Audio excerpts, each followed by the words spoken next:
ಬೆಂಗಳೂರಿನ ಜನರಿಗೆ ತಪ್ಪದ ಜಲಗಂಡಾಂತರ ಟಿವಿ9 ನಲ್ಲಿ ಶಾಂತಿಲಾಲ್ ಲೇಔಟ್ನ ಜನ ತಮ್ಮ ನೋವನ್ನು ಹಿಡ್ಕೊಂಡಿದ್ದಾರೆ. ಟಿವಿ9 ನಲ್ಲಿ ಶಾಂತಿಲಾಲ್ ಲೇಔಟ್ ಜನರಿಗೆ ಏನೇನು ತೊಂದರೆ ಆಗ್ತಾ ಇದೆ, ನೀರು ಎಷ್ಟು ದಿನಕ್ಕೆ ಬರ್ತಾ ಇದೆ, ಜೊತೆಗೆ ನೀರಿನಲ್ಲಿ ಇರುವಂತಹ ಒಂದಷ್ಟು ಈ ಕಂಟಾಮಿನೇಟೆಡ್ ವಿಚಾರಗಳಿದೆಯಲ್ಲ ಅದು ಆರೋಗ್ಯಕ್ಕೆ ತೊಂದರೆ ತಂದೊಡ್ಡುವಂತ ವಿಚಾರ. ಲೈವ್ ರಿಪೋರ್ಟ್ ಟಿವಿ9 ನಿರಂತರವಾಗಿ ಬೆಂಗಳೂರಿನ ಬೇರೆ ಬೇರೆ ಭಾಗದ ರಿಯಾಲಿಟಿಯನ್ನು ತಿಳಿಸ್ತಾ ಇದೆ. ಆದರೆ ಇಲ್ಲಿ ಸೀಗೆಹಳ್ಳಿಯ ಶಾಂತಿಲಾಲ್ ಲೇಔಟ್ನಲ್ಲಿ ಬಿಬಿಎಂಪಿಯ ಕಸ ಸಂಗ್ರಹ ಘಟಕದಿಂದ ಅಂತರ್ಜಲ ಮಲಿನ ಆಗ್ತಾ ಇದೆ.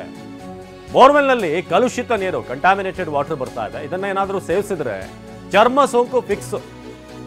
ಅದರಲ್ಲೂ ಮಕ್ಕಳಿಗೆ, ವಯಸ್ಸಾದಂಥವ್ರಿಗೆ ಎಲ್ರಿಗೂ ಕೂಡ ಬಹಳ ಸಮಸ್ಯೆ ಆಗ್ತಿದೆ. ಉಚಿತ ಗ್ಯಾರಂಟಿ ಬೇಡ ಸರ್, ನಮಗೆ ಶುದ್ಧ ನೀರು ಕೊಡಿ ಅಂತ ಈಗ ಹೇಳ್ತಿದ್ದಾರೆ. ರಾಜ್ಯ ಸರ್ಕಾರಕ್ಕೆ ಶಾಂತಿಲಾಲ್ ಲೇಔಟ್ನ ಜನ ಆಗ್ರಹ ಮಾಡ್ತಿದ್ದಾರೆ. ಇದೀಗ ನಮ್ಮ ಪ್ರತಿನಿಧಿ ಶಾಂತಮೂರ್ತಿ ಇದೀಗ ಇದೇ ಒಂದು ಲೇಔಟ್ನಿಂದ ನೇರ ಸಂಪರ್ಕದಲ್ಲಿ ಜಾಯ್ನ್ ಆಗಿದ್ದಾರೆ. ಶಾಂತಮೂರ್ತಿ, ನಾವು ಗಮನಿಸ್ತಾ ಇದ್ದೀವಿ ಬಹಳಷ್ಟು ಕಡೆ ನೀರೇ ಇಲ್ಲ. ಎಲ್ಲಿ ಅಟ್ಲೀಸ್ಟ್ ನೀರಾದ್ರೂ ಲಭ್ಯ ಆಗ್ತಿದೆ ಅಂತಂದ್ರೆ ಆ ನೀರಲ್ಲೂ ಕೂಡ ಒಂದಷ್ಟು ವಿಷಕಾರಿ ಅಂಶಗಳಿದಾವೆ. ಜೊತೆಗೆ ಚರ್ಮ ರೋಗ, ಇಂಥ ಸೋಂಕುಗಳು ಬಹಳಷ್ಟು ಜನರಿಗೆ ಕಾಡ್ತಿದೆ ಅಂತ. ಸೊ ಎಷ್ಟು ದಿನಗಳಿಂದ ಈ ಸಮಸ್ಯೆ ಇದೆ, ಏನ್ ಹೇಳ್ತಾರೆ ಅಲ್ಲಿನ ಜನ ಅಂತ?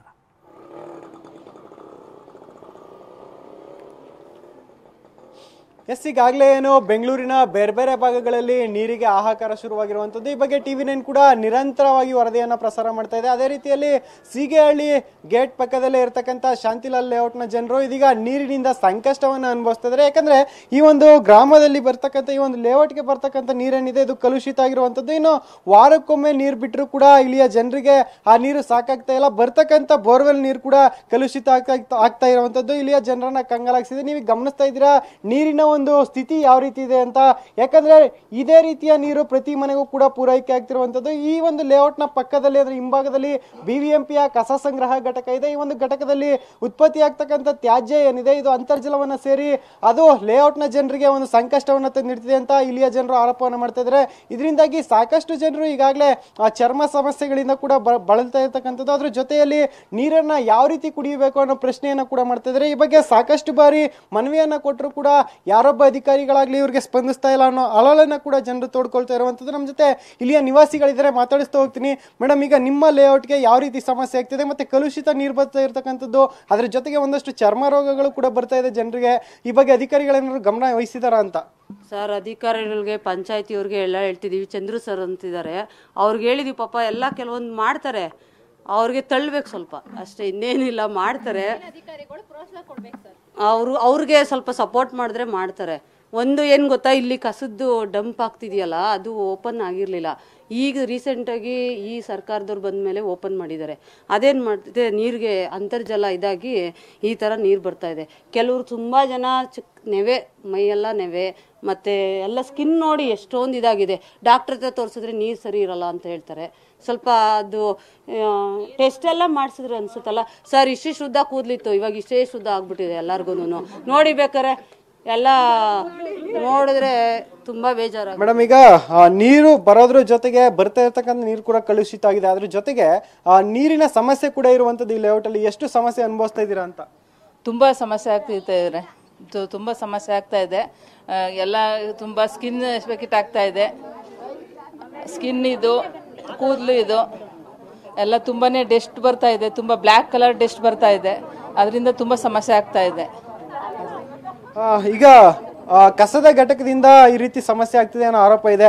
ಈ ಬಗ್ಗೆ ಬಿಬಿಎಂಪಿ ಮನವಿ ಏನಾದರೂ ಮಾಡಿದ್ರ? ಮತ್ತೆ ಆರೋಗ್ಯ ಸಮಸ್ಯೆಗಳಾಗ್ತಿರೋ ಕೂಡ ಅಧಿಕಾರಿಗಳು ಸ್ಪಂದಿಸ್ತಾ ಇರತಕ್ಕಂಥದ್ದು ಯಾವ ರೀತಿ ಪ್ರಭಾವ ಬೀರ್ತಿದೆ ಇಲ್ಲಿ ಜನರ ಮೇಲೆ ಅಂತ? ಸರ್, ಎಲ್ಲ ಥರದೆಲ್ಲ ಅಧಿಕಾರಿಗಳಿಗೆ ಹೋಗಿದೆ, ಎಲ್ಲ ರೈಟಿಂಗಲ್ಲೇ ಹೋಗಿದೆ. ಬಟ್ ಯಾರೂ ಕ್ರಮ ಜರುಗಿಸ್ತಾ ಇಲ್ಲ. ನಾವು ಹೇಳಿದ್ರೆ ನಮಗೆ ಕೇಸ್ಗಳಾಗ್ತಾರೆ. ಸ್ಟೇಷನ್ಗಳಲ್ಲೂ ಸರಿ ಇಲ್ಲ. ಇಲ್ಲಿ ಪ್ರತಿಭಟನೆಗಳಾಗಿದೆ. ಕಾರ್ಖಾನೆಯಿಂದ ತುಂಬ ತೊಂದರೆ ಆಗ್ತಾ ಇದೆ, ಅನುಭವಿಸ್ತಾ ಇದ್ದೀವಿ.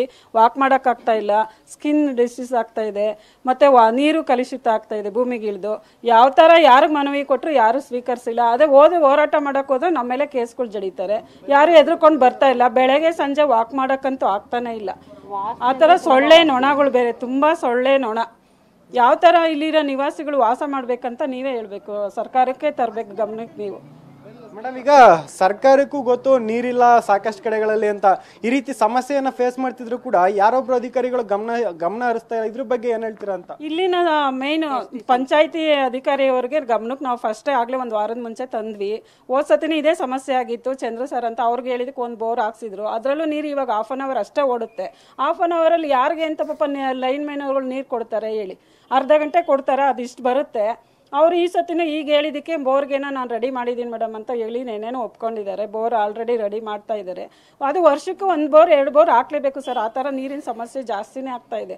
ಜನಗಳು ಜಾಸ್ತಿ ಆಗ್ತಾ ಇದ್ದಂಗೆ ನೀರಿನ ಸಮಸ್ಯೆ ಜಾಸ್ತಿ ಆಗ್ತಾ ಇದೆ. ಕಾವೇರಿ ನೀರು ನಮಗಿಲ್ಲ ಅಂದ್ರೂ ನೋಡಿ, ರಾತ್ರಿಯಿಂದ ತಮಿಳ್ನಾಡಿಗಾಗಲೇ ನೀರು ಹರಿಸ್ತಿದ್ದಾರೆ. ಇಲ್ಲಿನ ಜನಗಳು ಈ ಥರ ಬೆಂಗಳೂರವರು ಕರ್ನಾಟಕದವರು ಈ ವನವಾಸ ಪಡಬೇಕಾಗಿದೆ. ಯಾರಿಗೆ ಹೇಳಬೇಕು? ಸರ್ಕಾರದವ್ರಂತೂ ಬಿಡಿ, ಅವ್ರಿಗೆ ಎಮ್ಮೆ ಚರ್ಮ ಆಗ್ಬಿಟ್ಟಿದೆ. ಸಿದ್ದರಾಮಯ್ಯನೂ ಅಷ್ಟೇ, DK ಶಿವಕುಮಾರ್ಗೂ ಅಷ್ಟೇ. ಯಾರು ಹೇಳಿದ್ರು ಏನು ಬಡ್ಕೊಂಡ್ರು ಅಷ್ಟೇನೆ. ಏನು ಸಮಸ್ಯೆ ಯಾರು ಬಗೆಹರಿಸ್ತಾ ಇಲ್ಲ. ಇನ್ನೂ ಬಂದು ನೋಡಿ ನಮ್ಗೆ ಈ ಥರ ಸಮಸ್ಯೆ ತಂದಿಟ್ಬಿಟ್ಟು ಹೋಗಿದ್ದಾರೆ. ನಿಲ್ಸಿದ್ದನ್ನ ಓಪನ್ ಮಾಡಿದ್ದಾರೆ. ಇದಿಷ್ಟು ಇಲ್ಲಿಯ ನಿವಾಸಿಗಳು ಹೇಳ್ತಾ ಇರುವಂತ ಮಾತು. ಒಟ್ಟಿನಲ್ಲಿ ಈ ಒಂದು ಕಸದ ಘಟಕದಿಂದ ಒಂದಷ್ಟು ಸಮಸ್ಯೆ ಆಗ್ತಾ ಇದ್ರೆ, ಇಲ್ಲಿ ಬರ್ತಕ್ಕಂಥ ನೀರು ಕೂಡ ವಿಷಪೂರಿತ ಆಗಿರೋದ್ರಿಂದ ಇಲ್ಲಿಯ ಜನರು ಒಂದು ಸಮಸ್ಯೆಯನ್ನು ಅನುಭವಿಸ್ತಾರೆ. ಜೊತೆಗೆ ಟ್ಯಾಂಕರ್ ನೀರನ್ನ ತರಿಸ್ಕೊಳ್ಳೋಣ ಅಂದ್ರೂ ಕೂಡ ದುಪ್ಪಟ್ಟು ದರವನ್ನು ವಸೂಲಿ ಮಾಡ್ತಿರೋದು ಕೂಡ ಇಲ್ಲಿಯ ಜನರಿಗೆ ಸಂಕಷ್ಟವನ್ನ ತಂದಿಟ್ಟಿರುವಂತದ್ದು. ಮಂತೇಶ್, ಧನ್ಯವಾದ ಶಾಂತಮೂರ್ತಿ.